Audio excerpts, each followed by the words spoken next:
Welcome to English Voice Chat. Day 1 in the dorm. Your roommate just walked in. You don't know their name. You don't know what to say. Don't freeze. We've got you. Today, a whole set of real English dialogues. For your dorm, your library, your cafeteria, and your campus. I'm Jake. And I'm Emma. Let's make college English easy. Okay, the moment every student dreads. Day 1. Strange person. Your room. Forever. But it doesn't have to be awkward. Here's dialogue 1. Knock on the open door. Smile. Say, Hey, I'm Jake. Looks like we're roommates. "Oh, hi, I'm Emma. So nice to meet you. Just moved in?" Yeah, just got here. Is this side okay for you? Totally. I actually prefer the window side anyway. See? Natural. Easy. Nobody froze. Key phrases from Dialogue 1. Looks like we're roommates. Is this side okay for you? I actually prefer... Now dialogue 2. First small talk with your roommate. So, where are you from originally? I'm from Manchester. You? Chicago. First time living away from home? Yeah, honestly, a little nervous. You? Same, but I think we'll figure it out. That one sentence. I think we'll figure it out. Instantly makes someone feel like you're on the same team. Use that phrase. It works every time. Chapter 2 Recap. Keep first meeting phrases short, warm, and curious. Ask one question. Listen. Let the conversation breathe. This chapter could save your entire year. Most roommate problems come from one thing. Nobody talked about the rules early enough. So here's dialogue 3, setting expectations early. Hey Emma, can we just chat quickly about the room setup? Of course. What's on your mind? I usually study pretty late. Would that bother you? Not at all. I use headphones anyway. Could I ask, are you okay with guests sometimes? Totally fine. Just a heads up beforehand would be great. Deal. And the dishes? I'll wash mine same day. Promise. That conversation solved about 6 future arguments. Key phrases. Would that bother you? Just a heads up beforehand. I'll do my part. I promise. Now dialogue 4. When your roommate plays music too loud. Hey Jake, sorry to interrupt. Could you maybe turn it down a little? Oh gosh, sorry. Was it too loud? How's that? Perfect. Thank you so much. Notice Emma said sorry before making the request. In English, softening a request with sorry or excuse me removes almost all tension. It doesn't mean you did anything wrong. It just means you respect the other person. Chapter 3 recap. Have the roots conversation early. Soft language makes hard conversations easy. Always soften first. Okay, the most common dorm English situation. Needing something you don't have. Dialogue 5. Borrowing everyday items. Hey, any chance I could borrow your scissors? Sure, just on my desk. Help yourself. You're a lifesaver. I'll bring them right back. No rush at all. 3 power phrases there. Any chance I could borrow? Help yourself. You're a lifesaver. Dialogue 6. Asking to use someone's phone charger.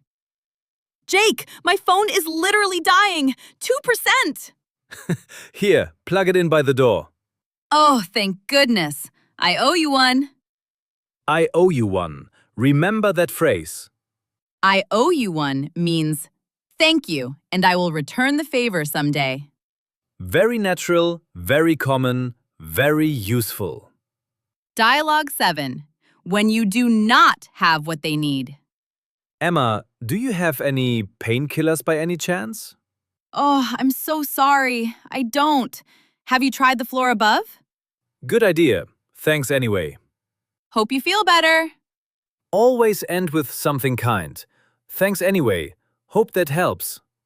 Even a small, kind ending makes you sound fluent and warm. Chapter 4 recap. Asking and offering in English is all about soft, friendly phrases.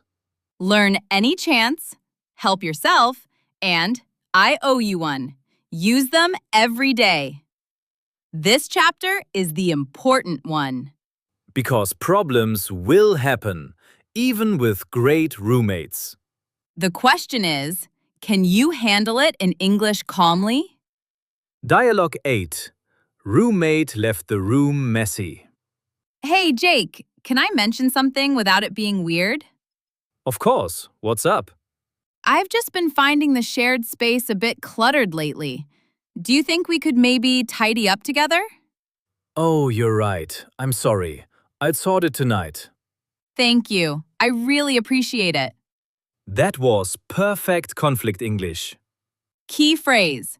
Can I mention something without it being weird? That opener immediately lowers the other person's defenses. It tells them, this is not an attack.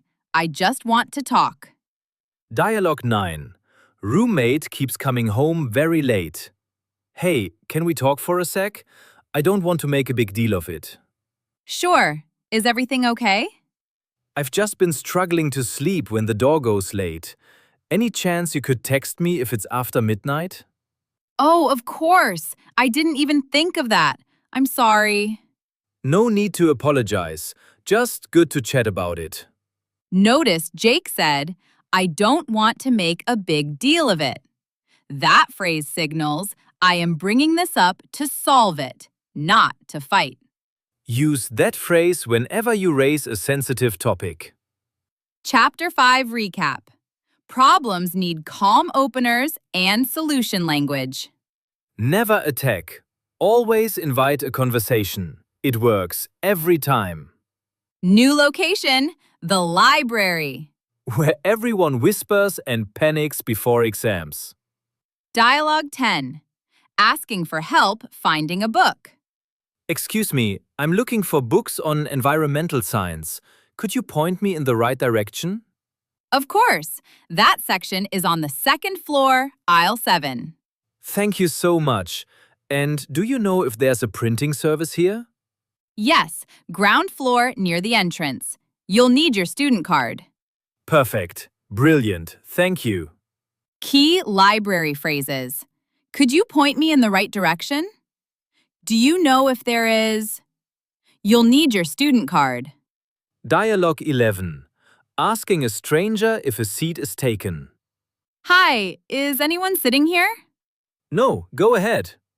Thank you. Do you mind if I plug in over here too? Not at all. Be my guest. Be my guest. Such a warm phrase. Be my guest means, please, go ahead. I don't mind at all. Dialogue 12. Asking a classmate to keep quiet. Hey, sorry. Would you mind keeping your voice down a little? I'm really struggling to focus. Oh gosh, of course. Sorry about that. Not at all. Thank you. Always include why you're asking. I'm really struggling to focus explains your reason without sounding rude. Chapter 6 Recap. Library English is polite, quiet, and always thankful. Use excuse me, could you, and do you mind, and you'll never sound rude. Okay, let's bring today's dialogues together. Because look at everything you can already handle now. Meeting your roommate on day 1. Setting rules early, before problems start. Borrowing things, asking for a charger. Handling it kindly when you don't have what someone needs. Bringing up a problem calmly, without it turning into a fight. And walking into the library like you belong there. Finding books, seats, and printing, all in English. These aren't textbook phrases. These are the conversations real students have every single day. And now, you have the words for all of them. The most important thing you learned today? Soft openers change everything. Any chance? Do you mind? Can I mention something without it being weird? These phrases make you sound confident, kind, and fluent. Even when you're nervous, even when English is your second language. Now, Here is your challenge this week. Oh, I love this part. Use one phrase from today in a real conversation. Just one. Could be my guest. Could be, I owe you one. Could be, any chance I could borrow that? Small phrase, big difference. Then come back and tell us in the comments. Which phrase did you use? We read every single comment. We might feature you next week. And if this video helped you, please subscribe. We make new English lessons every week, built for real student life. There's a lot more campus English coming. Talking to your professors, surviving the cafeteria, making real friends on campus. So hit that subscribe button. You won't want to miss those. You don't need to be perfect. You just need to start. Day 1 in the dorm was scary. Day 100, you'll feel at home. And English will feel like home too. See you next video. Bye everyone. You've got this.